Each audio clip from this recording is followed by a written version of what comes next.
There was a time when I feared silence. Not the quiet between sounds, but the kind that breathes, the one that stares back when everything else has faded. I thought silence was the edge of death, the place where meaning disappears. But I was wrong. Silence was not the end. It was a mirror. And then I began to hear stories of those who walked away from everything, from comfort, from names, from the world itself, and vanished into stillness. Some went to the mountains, where wind speaks the language of prayer. Some crossed the desert, where even the sand seems to listen. Others entered forests where time forgets its own name. They were not running from life. They were walking toward something deeper, a space beyond thought, beyond sound, where the self no longer separates from the sky. In India, they are called Sadhus. In Tibet, hermits of the high wind. On the cliffs of Greece, monks of Athos. In the jungles of Vietnam and China, forest ascetics. Different lands, different faiths, but one calling: to disappear from the eyes of the world and to be seen by the soul alone. The camera drifts through mist, across mountains and ruins, past faces carved by wind and devotion. Somewhere in that stillness, a question rises. What happens to a life when it no longer seeks to be seen? What truth waits? On the other side of silence? Maybe they did not leave the world at all. Maybe they simply stepped beyond the veil to remind us of what stillness can reveal. Sometimes I wonder, what makes a person walk away from everything? From names, from comfort, from the people they love, just to step into silence? What are they truly seeking? Or are they simply trying to escape themselves? I think of the Buddha, a young prince who once held everything the world could offer. One night he left his palace and saw sickness, aging, and death. In that single moment, the perfection of his life shattered, and he realized nothing truly belongs to us. He walked away from his kingdom, carrying only one question: why do human beings suffer? For 6 years he lived in the forest, fasting, meditating, pushing his body to the edge of death. But when he became little more than skin and bone, he understood truth is not found in extremes, but in balance, in the stillness between desire and denial. Beneath the Bodhi tree, he sat quietly, and that night his search came to an end. From that silence, others began to follow. In India, they were called Sadhus, men who covered their bodies with ash, walking barefoot along the Ganges, their eyes calm as the flowing river. Owning nothing, they carried a peace that could not be taken away. High in the mountains of Tibet, there lived Milarepa, a man who once walked a path of darkness, but found freedom through repentance and meditation. In a cave cold as stone, he sang of emptiness and awakening, and said, "The truly free are those who no longer fear their own minds." It is said that when he passed away, the cave filled with light, as if even the snow bowed in silence. Far away on the cliffs of Mount Athos, the Orthodox monks have kept their vigil for 1,000 years. I imagine them standing in the fog, surrounded by bells and sea wind, their prayers rising softly into the sky, becoming part of the world itself, quiet, persistent, without a name. And here in the east, among the misty forests of Vietnam and China, there are forest hermits who live in near invisibility. At dawn, a wisp of smoke drifts through the trees, and villagers whisper. The old monk is still meditating. They speak little, they teach nothing. Yet somehow, the forest grows gentler around them. Sometimes I wonder, were they searching for God, or simply for a moment of peace that never ends? Perhaps both are the same, for when the mind grows silent enough, God and peace are no longer separate. They did not live to be remembered, but to make the silence of the world heard again. They did not flee from life, they went deeper into it, where the noise of the world cannot reach. Some say they disappeared, but I don't believe they left the world. I think they only left our way of seeing it.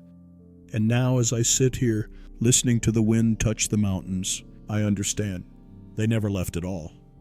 They simply stepped beyond the veil between worlds and remained within the very silence we are hearing now. I once believed that death was the end, that when the breath stopped, life simply dissolved, like a candle guttering out, like a wave retreating into the sea. But as I followed the stories of those who had disappeared into stillness, I began to sense something different, that some deaths are not endings, but openings. Not silence after sound, but the echo of a deeper voice. In Europe, they are called the incorruptible ones, bodies of saints that never decayed, as if time itself refused to touch them. No embalming, no preservation, only the lingering presence of devotion, woven into flesh that forgot to die. I once traveled to Nevers, France, to stand before the body of Saint Bernadette Soubirous, the young girl who saw the Virgin in a vision of light. She died in 1879, and yet there she lies still, her face serene, her hands folded like the memory of a prayer. I stood before her once. The air was still, and for a moment I could not tell whether she was gone or whether the silence around her was breathing. Her hands were soft, her skin glowed faintly, as if light itself remembered her. There was no movement, and yet something within that stillness felt profoundly alive. The chapel seemed suspended between heartbeats, and I realized perhaps death is not the opposite of life. Perhaps it is the pause that allows life to be heard again. From St. Catherine Labouré in Paris to St. Sylvan in Croatia, from the glass coffins of Italy and Spain to the sweet-scented relics of Greece, their faces lie untroubled, their bodies unbroken, their silence speaking louder than faith. Each one whispers without words that there exists a force beyond decay, a stillness so complete that even matter bows to it. And as I left the chapel, my thoughts drifted east, across mountains and deserts, to places where silence has another name. In Japan, they call them Sokushinbutsu, monks who became Buddhas in their own bodies. They entered meditation knowing it would be their final act, their last breath a doorway, their stillness a form of prayer that would never end. Centuries later, they still sit cross-legged, their robes intact, their faces calm, like rivers frozen mid-flow, waiting for spring that never comes. In the mountains of Mongolia, there was Lama Itigilov, exhumed after 80 years. His skin was still soft, his joints still pliable, as if time had stopped mid-step, unsure whether to continue. And in Vietnam, the forest holds Venerable Vu Cac Minh, a monk who passed in meditation hundreds of years ago, his body untouched, his eyes half closed, as if he were listening to something just beyond the breath. Across continents and centuries, from the chapels of Europe to the monasteries of Asia, these bodies remain, not as miracles to be worshipped, but as questions made visible. What happens to the flesh when the mind transcends it? Can stillness, if deep enough, become energy? Can surrender become its own form of eternity? I don't know, but I feel it. Whenever I stand before them, that subtle vibration between silence and presence, between matter and meaning. But the mystery of stillness does not belong to one faith. It belongs to the human heart, wherever it dares to surrender. The saints of the West, the monks of the East, they all cross the same invisible threshold, not into heaven or nirvana, but into the quiet beyond identity, where the word I no longer exists and only awareness remains. At first I thought they had left the world, but the longer I looked, the more I felt they never left at all. They are still here, woven into the air we breathe, the light that passes between trees, the hush that settles before dawn. Perhaps consciousness does not vanish, it only changes its shape. Perhaps at the deepest stillness, awareness merges with the fabric of everything, and when that happens, even the body forgets how to die, because it no longer belongs to time. When I left Bernadette's chapel, I turned back one last time. Her eyes, though closed, seemed to follow, not watching, but witnessing. And for a heartbeat, I felt the same silence that surrounded her, breathing inside me.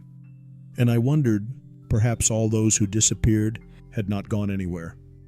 Perhaps they simply stepped through the veil, that thin shimmer, between the visible and the unseen, between life and stillness, between who we think we are and what has always held us.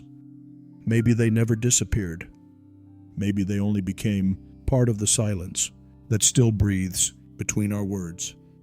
And perhaps life itself begins only when we no longer fear the quiet. When I left the temples, the caves, and the resting places of silence, I carried with me a strange feeling, a calm that felt almost sacred, and a fear that felt strangely human. Calm, because I sensed what they had touched.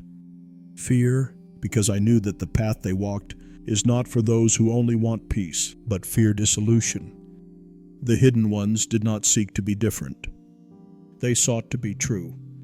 And truth, when it is finally seen, rarely looks like what we hoped for.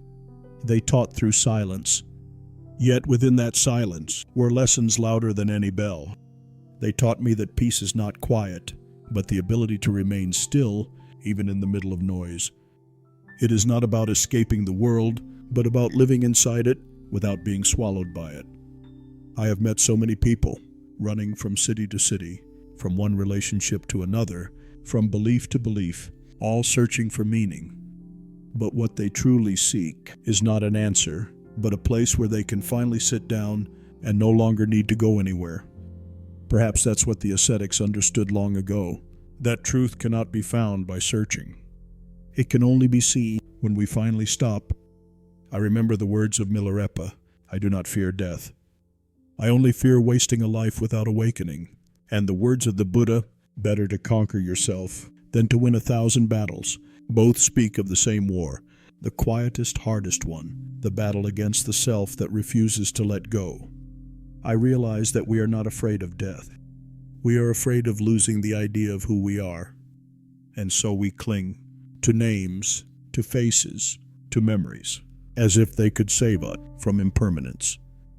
But those who vanished into stillness taught me this: peace begins the moment we no longer need to be remembered. We spend our lives trying to prove that we matter. But meaning is not in how long we are remembered. It is in how deeply we are present, in the brief moments we are given. A person may live 100 years without ever truly living, and another may live only a few, but awaken in every breath. Perhaps that is why the silent ones left nothing behind but silence. Because silence itself is the inheritance, a space wide enough for us to hear our own hearts again. When I stood before Saint Bernadette, I did not feel death. I felt presence, complete, unbroken, as if time had stopped breathing so that existence could. And when I walked away, I carried the quiet knowing that perhaps the sacred is not in miracles, but in the ability to be still within the noise. I once thought the hermits were escaping. Now I know they were returning. Returning to the deepest part of being human, where there is no right or wrong, no victory or defeat, no boundary of faith or nation, only pure presence.